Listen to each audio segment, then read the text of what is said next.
Fun Times Bangla নিবেদিত। কোনো এক জঙ্গলের ধারে একটি ছোট্ট গ্রাম ছিল।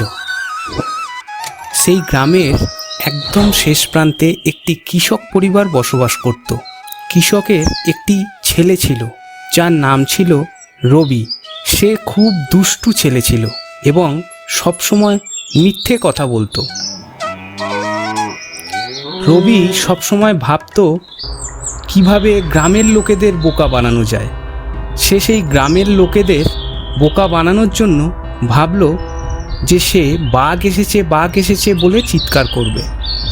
সে গলা ছেড়ে চিৎকার করতে লাগলো, বাঘ বাঘ, কে কোথায় আছো, তাড়াতাড়ি আসো, গ্রামের সবাই তাড়াতাড়ি ছুটে আসো, বাঘ এসেছে,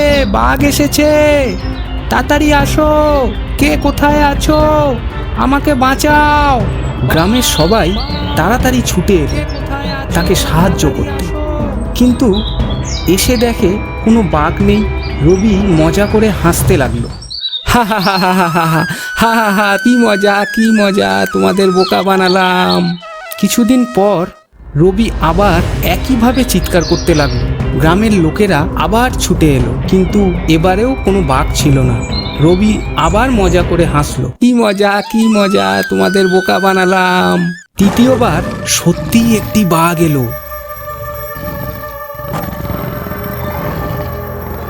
রবি ভয়ে কাঁপতে কাঁপতে চিৎকার করতে লাগলো, বাঘ বাঘ, কে কোথায় আছো, তাড়াতাড়ি আসো।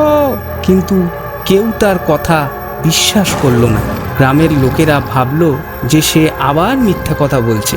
বাঘটি রবির ওপর ঝাঁপিয়ে পড়ল।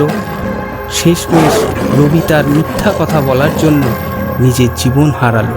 এই গল্প থেকে আমরা শিখতে পারি যে মিথ্যা কথা বলে আমরা একদিন বড় বিপদে পড়তে পারি। তাই আমাদের সবসময় সত্যি কথা বলতে হবে।